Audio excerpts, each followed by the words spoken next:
Hi, everyone, and welcome back to the Planetarium live streams. First one in the new year, 2021. Happy New Year, everyone. My name is Jessica. I am the director of the Planetarium, and with me tonight is one of our students who I will let introduce himself. Hi, I'm Eli. I'm a physics undergraduate student at UMD. So, tonight, with our first show of January and of the new year, we're going to be showing you a little bit about what you can expect to see up in the sky during the month of January. With all of the amazing stuff we had in December, January may seem a little bit quieter, but there's still some cool stuff to see. So, I am going to get switched over. While I am doing that, if you have any questions for us throughout the show tonight, feel free to leave them down in the comments below. Eli is going to be keeping watch of those for me and will let me know when those questions come up. We'll also have time at the end of the show tonight for questions as well. All right, well, let's get started with what's up in January. And we're actually going to start off with something that happened a couple of days ago. So back on January 2nd, Earth was at what we call perihelion. And what this means is Earth was at its closest to the sun. This happens because Earth's orbit around the sun is not a perfect circle. It's a little bit elongated, a little bit squished. And so sometimes we're a little bit closer, sometimes we're a little bit further away. And for the closest approach this year, that happened back on January 2nd, where we were about 3 million miles closer than we are at aphelion, which is when we are the furthest from the sun. 3 million miles is still a lot. You may see this common comment thrown around on social media sometimes that if the Earth was, 1,000 miles closer to the sun, we'd be burnt to a crisp. You can see here that that's just not the case. Our orbit varies by many millions of miles throughout the year. This also may cause you to think, well, hey, January is pretty cold. Why are we cold if we're closest to the sun? And this is because our distance to the sun is not the cause of our seasons. It's because of this tilt that you can see here. Because we are tilted away from the sun in January, we have shorter days and the sun isn't as high in the sky, and that's why we get our cold weather. So just a couple of cool things to think about as we are now rounding through perihelion and heading out a little bit. And this image here, I should say, is pretty exaggerated. The actual orbit is very close to circular, but not exactly perfectly circular. All right. So let's head on to some things we can see up in the sky, and we're going to start off with talking about the moon. As you may know, over the course of a month, the moon shape and how much of it we can see and when it's up changes through the lunar phase cycle. And so we generally talk about the moon phases in kind of four main phase groups. The first one that we're going to have is actually happening tonight, January 6th. We have the third quarter moon, which is not up right now. It's not going to rise until just a little bit after midnight. Then about a week or so later, on January 12th, we will have the new moon, where we won't see the moon at all, because none of it is lit up from our point of view. And then about a week or so after that, on January 20th, we'll have the first quarter moon. And then about a week or so after that, on January 28th, at the end of the month, we will have our full moon. And for January, the full moon is known as the wolf moon. So you can see here, I've also said when it's going to rise and set, because the different phases are visible at different times of the day. And that's why we can sometimes see sometimes see the moon up at night, and sometimes we see the moon up during the day. It just depends on what phase it is.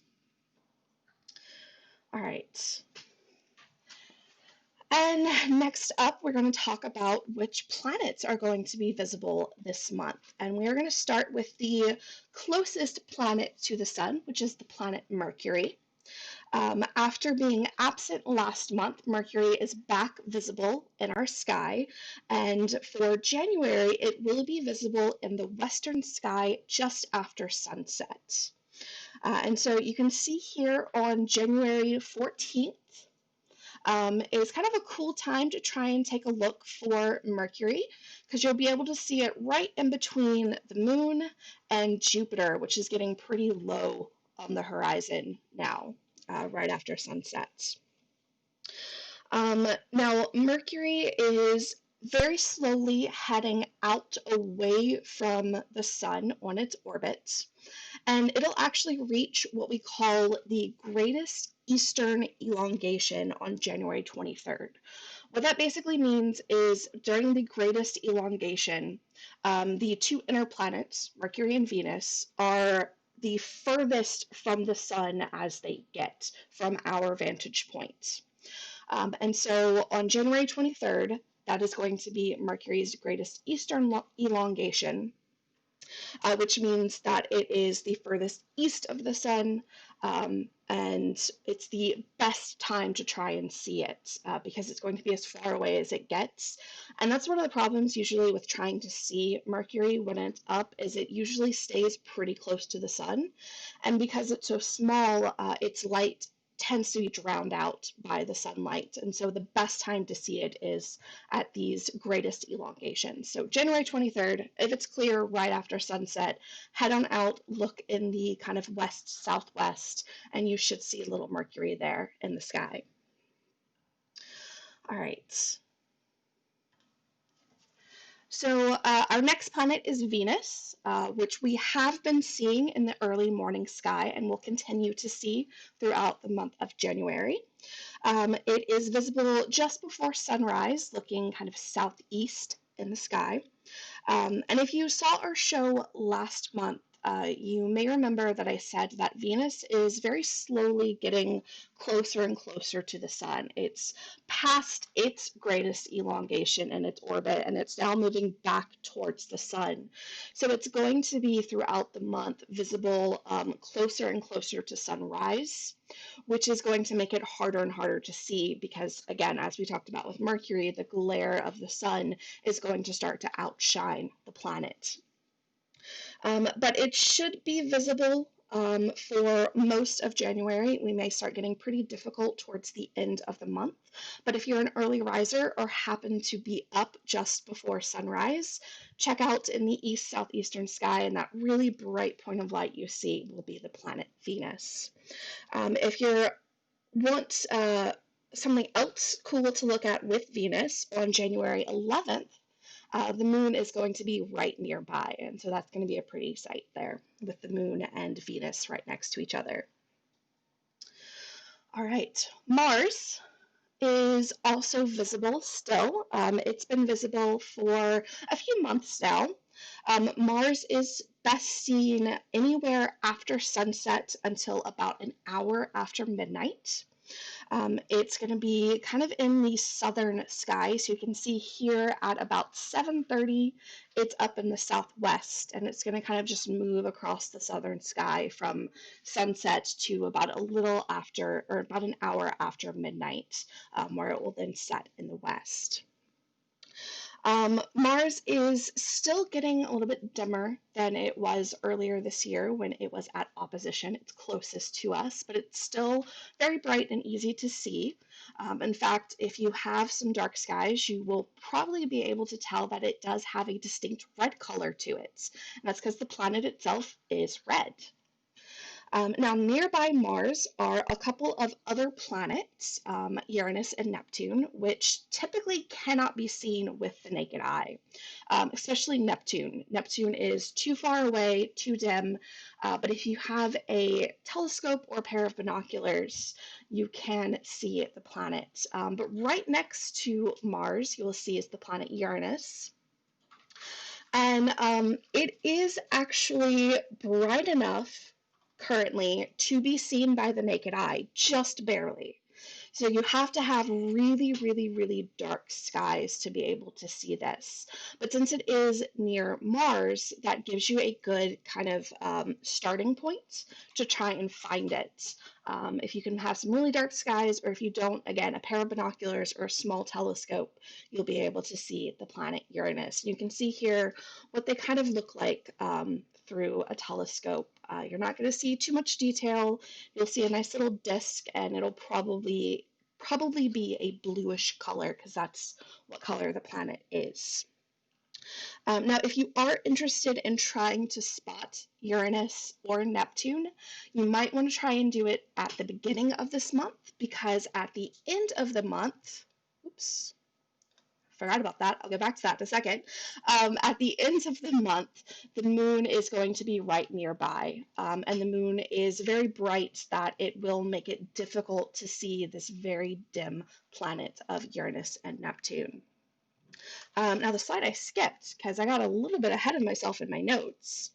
Let me find here, January 14th, which is what we're seeing in this slide, Uranus is actually going to come to a standstill, and that's because it is finally reaching the end of a retrograde loop that it started back in mid-August.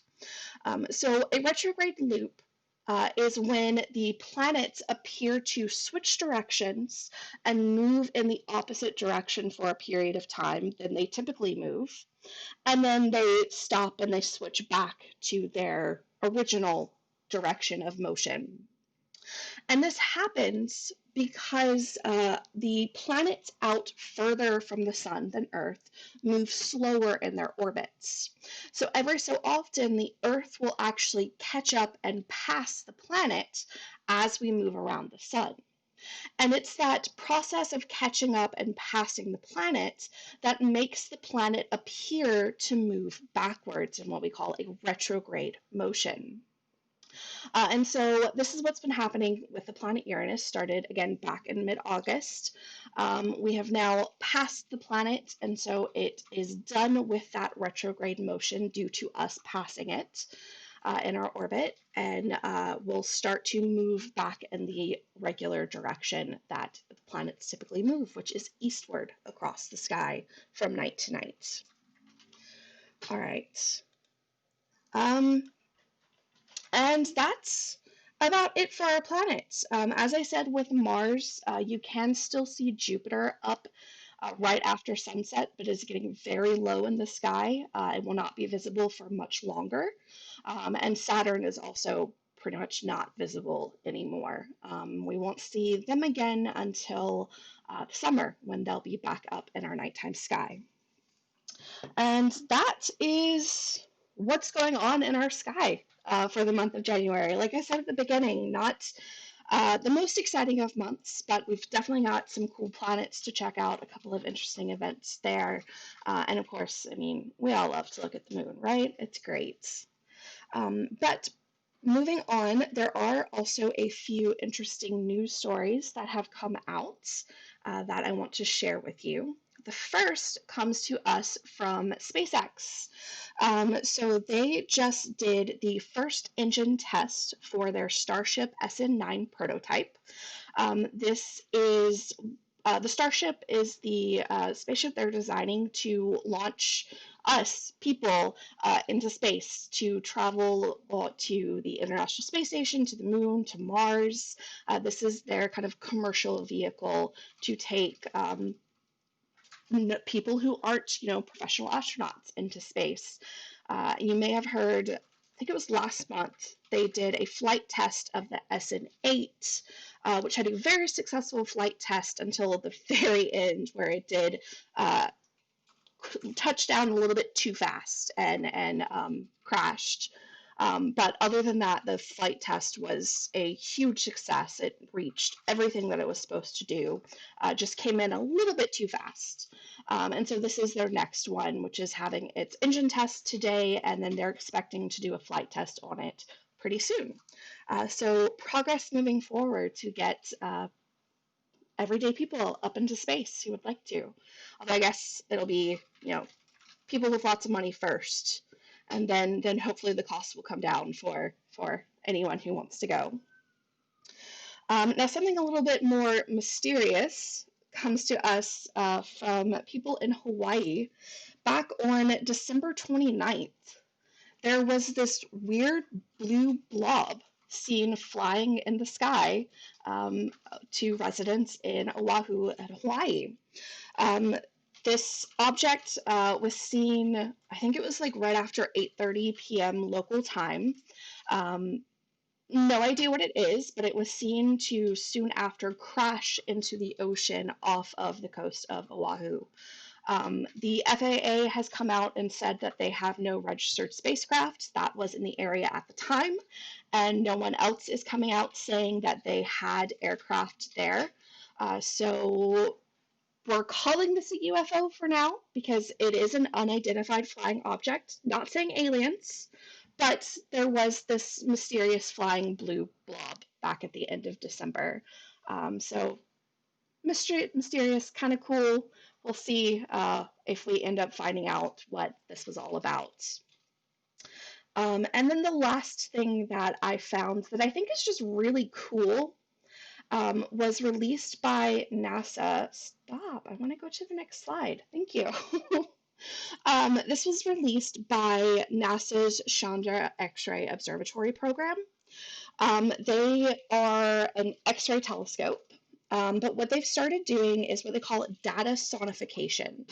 What the idea is, it's a new way of presenting data. And so what they've done is they've taken images like the one you're seeing here, and they've taken the specific wavelengths of light and assigned a frequency of sound to them so that we can hear what the data sounds like. We can hear the representation or a sound representation of the light. And so this is my favorite one that they've released. This is of the Crab Nebula, which is a supernova remnant that has a fast spinning neutron star at the center called a pulsar. And a little bit about this image real quick. So what we're seeing in this image is not what you would see with your naked eye. This image has both visible light, which is what we see with our eyes, but it also has X-ray light and infrared light, which we can't see. So the blue and white colors that we're seeing represent the X-ray light coming from this region. And in the data sonification is represented by brass instruments. The purple that we're seeing is optical visible light and is represented as strings. And then the pink is the infrared light, which is represented by woodwinds. And so this is what it sounds like.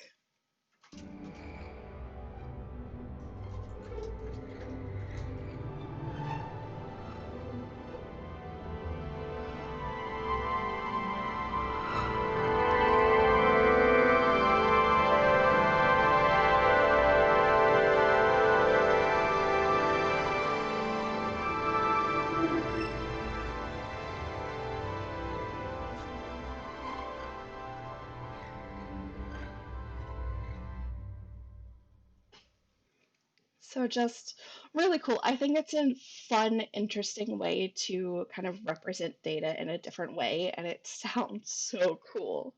As I said, they have released a few others of these, but this was my favorite, which is why I wanted to share it with you. All right. Well, that is what we have going on in January and a few news stories that have come out. Do we have any questions that have come through, Eli? Nope, no questions. All right, well, if you do have any questions for us, now is a great time. Leave them down in the comments. And let me tell you what we have coming up over the next week. So on Saturday, we will be doing our January constellation story time, where we'll take you through the constellations that can be seen up this month, tips and tricks on how to find them, and some of the stories behind them as well. Then on Wednesday next week, we are doing furry physics, which has been put together by one of our students, Lindsay, to look at how animals and insects use physics in their everyday life, which you may not realize is a thing, but there's some really cool stuff in this show.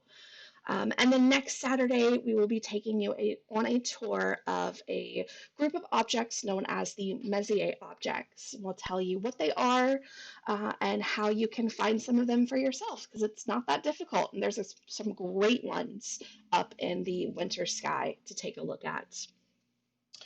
Other than that, just want to announce again or remind everyone that we are now doing private virtual shows. If you are interested, you could head to our website for more information on that.